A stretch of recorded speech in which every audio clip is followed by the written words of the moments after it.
I wanted to introduce to you our final speaker of the program. Last but certainly not least, we are delighted to welcome Deputy Director of the CFPB, Brian Johnson. I had the good fortune of working with him briefly when he first started on House Financial Services way back in the day. And he was known then as a very thoughtful scholar, a very hard worker, and a very dedicated public servant to principled policy that was evidence-based. So I'm delighted that he's here with us today to share a little bit about the work that the Consumer Financial Protection Bureau has been doing lately. So please join me in welcoming Brian Johnson.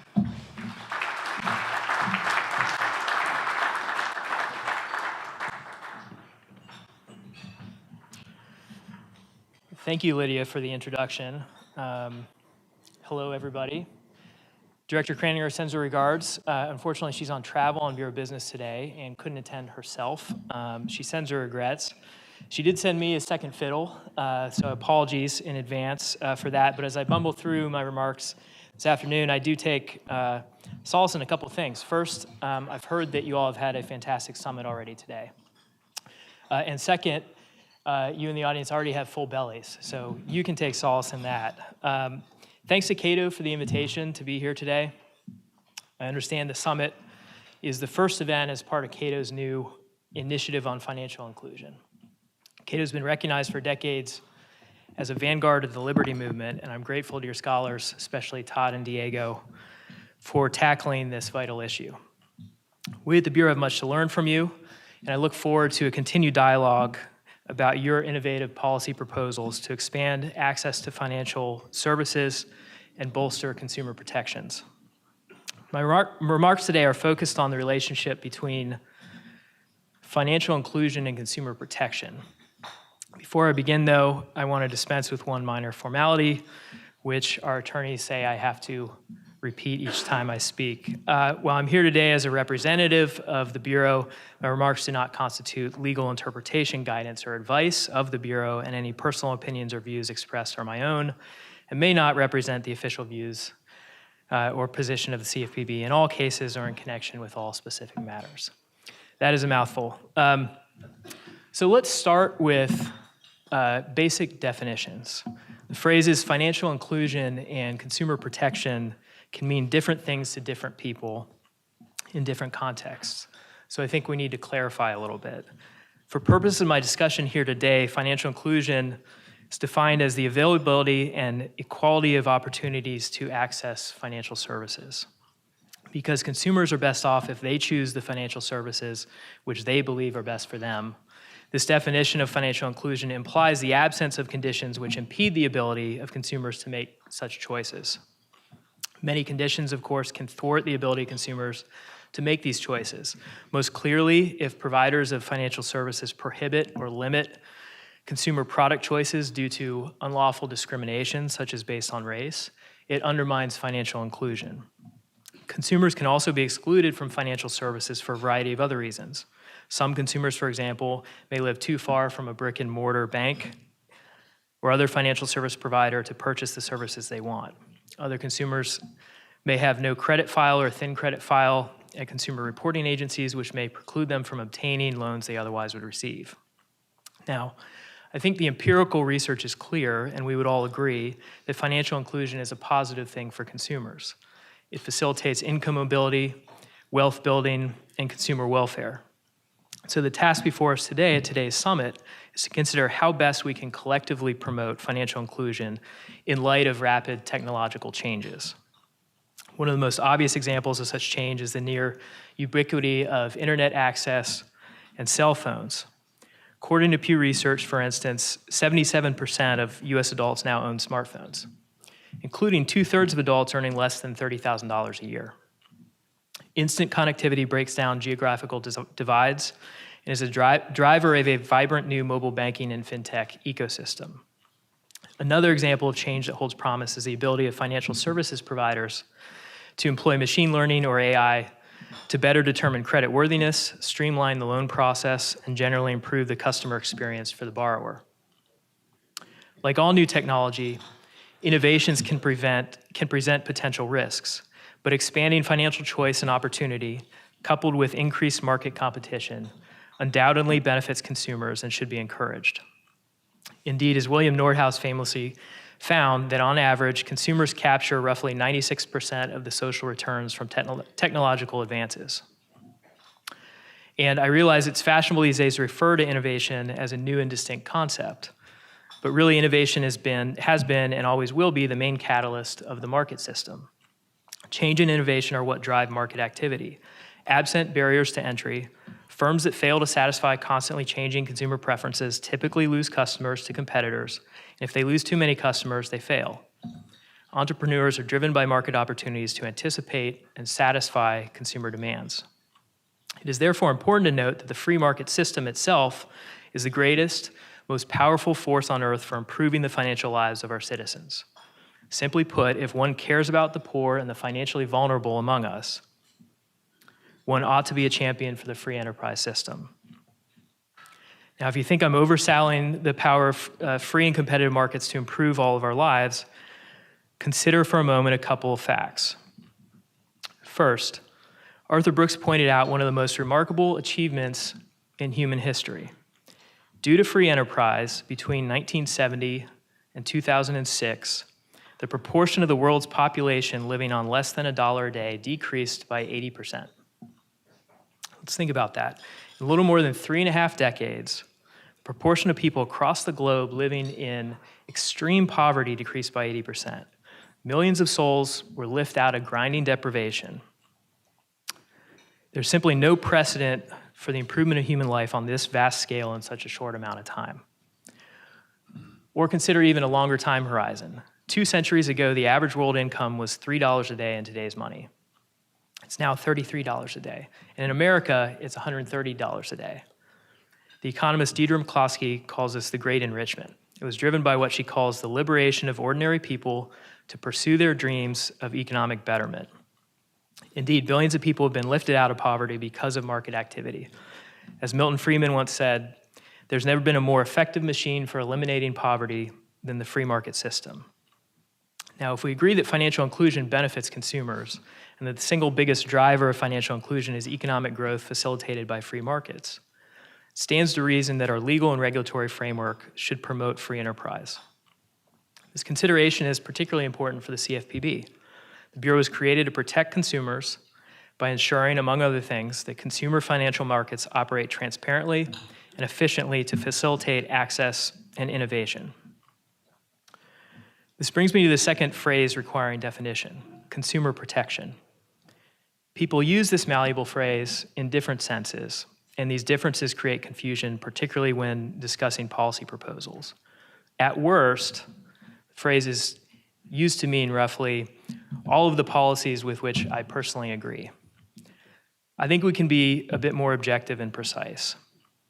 In general, there are 3 distinct approaches to consumer protection. The first is requiring disclosures by businesses that inform consumers about their products and services. A key feature of disclosure-based regulation, when properly conceived, is that it reinforces market processes by ensuring consumers have access to truthful and understandable information. These types of disclosures allow consumers to more efficiently compare similarly situated products among different sellers and decide which product they are willing and able to purchase. In other words, the disclosed information promotes consumer choice. And disclosure-based regulation facilitates financial inclusion because consumers who understand financial products are more likely to use them and thereby participate in our financial system. The second approach to consumer protection is combating unlawful acts and practices by market participants, including and especially by those that are deceptive or discriminatory. Federal and state consumer protection laws have typically focused on improving consumer welfare and are directed at prohibiting the dissemination of information that is misleading or can create a likelihood of confusion. As former FTC Commissioner Joshua Wright put it, the consumer welfare focus reinforces market principles because consumers' revealed preferences best demonstrate consumer desires. And consumer welfare is increased when consumers are better able to satisfy their desires through transparent and accurate transactions. Like the disclosure approach to consumer protection, this second approach is also both pro-consumer and pro-market. It facilitates financial inclusion by prohibiting market conduct intended to defeat consumer understanding or through unlawful discrimination to exclude consumers from participating altogether. The third approach to consumer protection is what I call product restriction or design. This approach restricts the prices, terms, and products that consumers can choose. And this approach is not market reinforcing. It is market replacing because it substitutes the government's preferences for those of the consumer. And when government intervenes not to regulate market behavior, but to restrict product features, consumers usually lose. At least some consumers won't be able to obtain the products and services they understand and want, meaning they will have to look instead for a next best alternative if they even know what to look for. By definition, they're made worse off by not obtaining the product they would have chosen in the absence of government restrictions. Taken together, this approach denies consumers the choice to which they should be entitled, representing a conscious policy of financial exclusion. There is significant risk to consumers in empowering one individual or agency to decide whether some consumers can't be trusted to have certain products or products with certain features, and that markets or products should be remade in that individual's or agency's satisfaction. If this anti-consumer product design approach were adopted by a future CFPB director, for example, he or she could pressure companies to alter their product offerings through consent orders, or the director could use the confidential supervisory process to do the same. Or it could even issue draconian rules that create such ominous legal risk that financial services providers won't offer products or product features which differ one iota from director-designed rules. In prior remarks, I offered a rule of thumb to guard against such abuses, which was that in the exercise of its authorities, the Bureau should be guided by a presumption in favor of consumer choice. However, the best immediate safeguard for consumers, given the Bureau's current authorities and structure, is the character and motivation of the director, his or herself. In this regard, I believe we're fortunate for Director Kraninger's open-minded and disciplined leadership. In the first 6 months of her tenure, she embarked upon a listening tour that included visits to our regional offices around the country, where she heard from a great variety of Bureau stakeholders, including service members, consumer advocates, civil rights leaders, legal aid attorneys, bank and credit union officers, fintech providers, and state and federal government officials. Following this tour, she articulated a positive vision for the Bureau, focused on preventing harm to consumers and using the tools that Congress gave us to fulfill that vision. This includes enforcing the law and using our supervisory process to promote a culture of compliance. Of course, among these laws are the fair lending disclosure and other laws Congress designed to reinforce the market and promote financial inclusion. This also includes conducting financial education programs to ensure consumers receive timely and understandable information to make responsible decisions about financial transactions.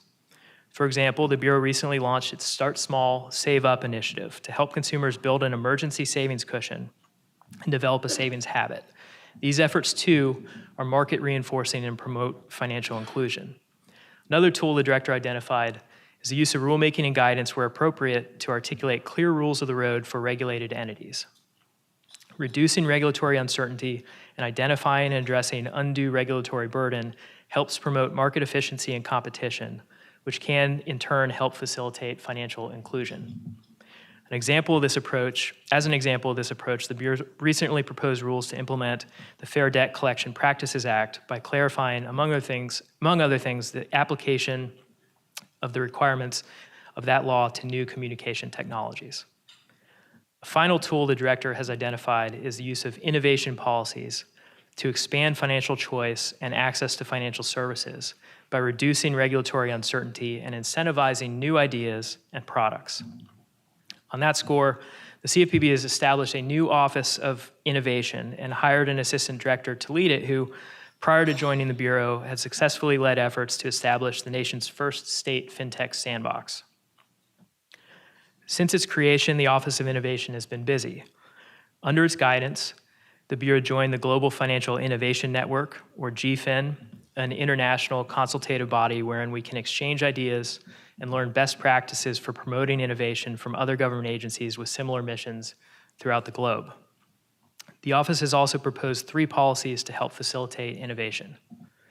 For example, we've proposed a revised no action letter policy called a NOW The program can potentially serve a variety of purposes towards improving innovation.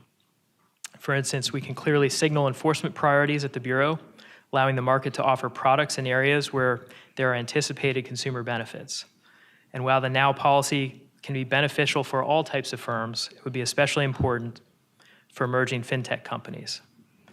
And as contemplated in our proposal, the Now policy would have built into it a number of consumer safeguards to help ensure that we are promoting innovation that benefits consumers both initially and over time. The Bureau's proposed CFPB product sandbox is another tool the Office of Innovation has proposed to expand financial inclusion. Sandboxes have broad support at home and internationally, and rightfully so. They can serve to facilitate innovation in highly regulated commercial spaces, and they can provide the Bureau with a front row seat at early stages of product development, increasing the Bureau's institutional knowledge relating to cutting-edge financial technology. Above all, they can help regulated entities through the uncertainties posed by the application of regulations to products or product features that did not exist or weren't even imagined when those regulations were written. And finally, the Bureau has proposed a revised version of its trial disclosure policy that is designed to encourage new and bold ideas related to improving disclosures and ultimately improving consumer understanding of financial products. The comment period on each of these policies has closed. We're reviewing comments and working to finalize and publish the policies. In closing, if some of the definitional distinctions I've drawn today, financial inclusion versus financial exclusion, consumer choice-based consumer protection versus product restriction or design, and market reinforcing actions versus market replacing actions seem vaguely familiar, it's because they are new aspects of the age-old debate about liberty and security. At stake in the outcome of this debate is the very notion of consumer sovereignty. Some favor increased government authority at the expense of personal autonomy and financial liberty. Not me. The fundamental question is this: who do we want making financial decisions for ourselves and for our children? Over a half century ago, President Reagan observed that a government can't control the economy without controlling people. So we have come to a time for choosing. Either we accept the responsibility for our own destiny, or we abandon the American Revolution and confess that an intellectual elite in a far distant capital can plan our lives for us better than we can plan them ourselves. 55 years later, we still have to make this fundamental choice. We must be vigilant, guarding against every effort to subvert the idea of consumer protection by equating it with giving license to government actors to supplant consumer preferences with their own. And we must be mindful that the free market is the greatest engine for economic mobility and financial inclusion. Quite simply, the single best policy to protect American consumers and to foster financial inclusion is to ensure that consumers have the ability to make their own choices in free markets. Thanks for your time. Happy to answer some questions.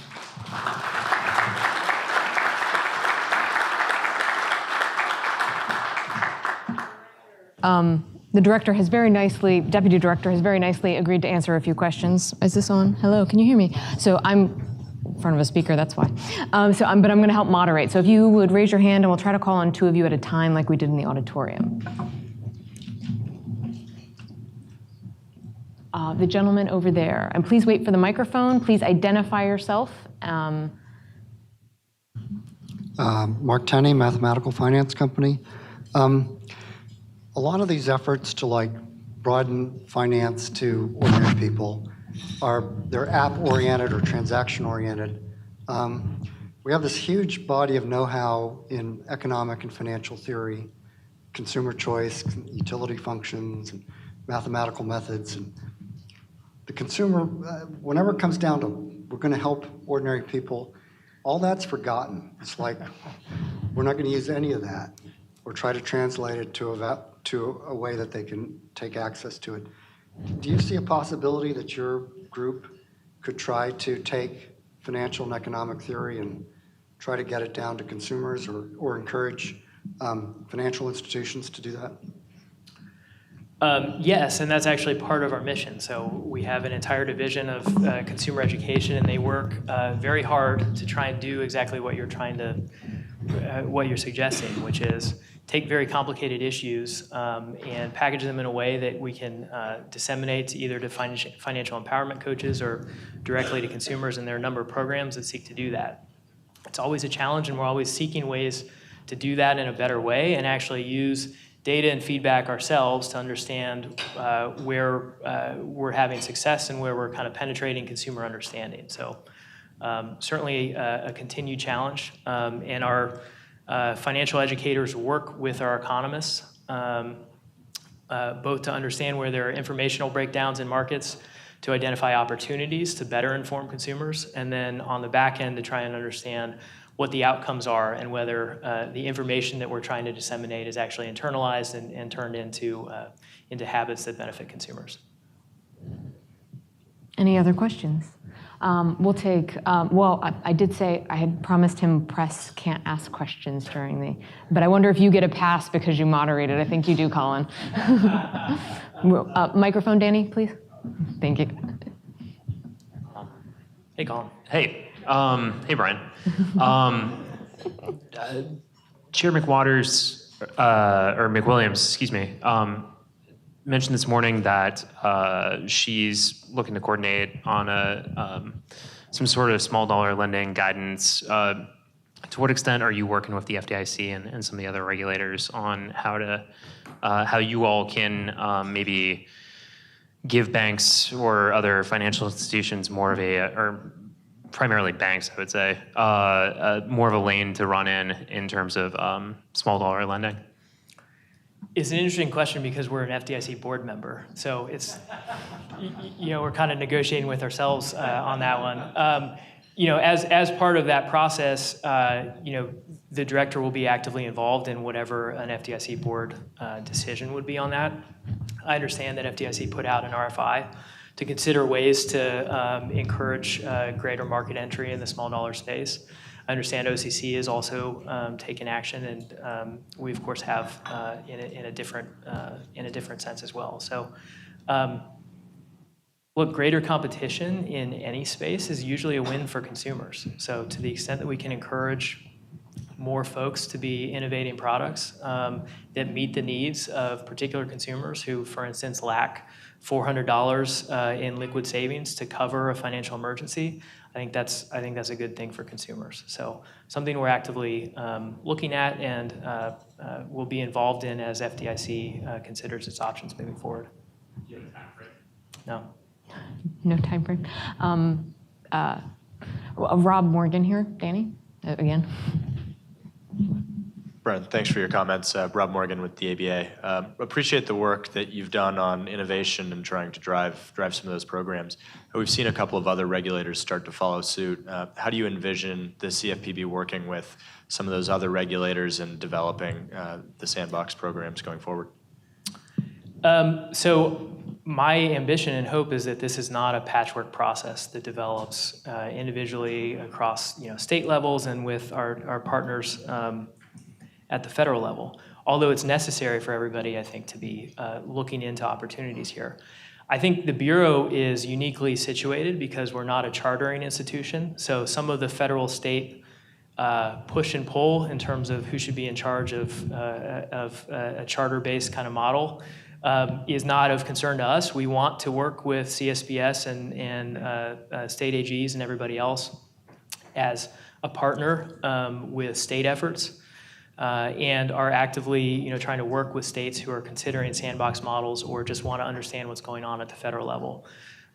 We can also work, I think, uniquely with our federal partners and intend to do so. And even to the point I made in my remarks, we're now at an international level a member of GFIN and part of that coordinating body. And so working with international regulators like the FCA in the United Kingdom, Singapore, and some of the other countries that are, frankly, several years ahead of the U.S. in terms of developing policies that help better promote innovation, particularly in the financial services space. So there's a lot of work to do. We hope that we can remain positioned as somebody who's willing to work with all partners at all levels to try and promote these policies. Joteka. Hi, thank you for your comments. Joteka Edie with LendUp. Earlier today, there was a very robust conversation on the use of wider alternative data to help drive greater financial inclusion. I know that the CFPB had put out a RFI as it relates to the use of alternative data. Is there a timeline or expectation when the Bureau will respond or put out a report or any guidance as it relates to the use of alternative data?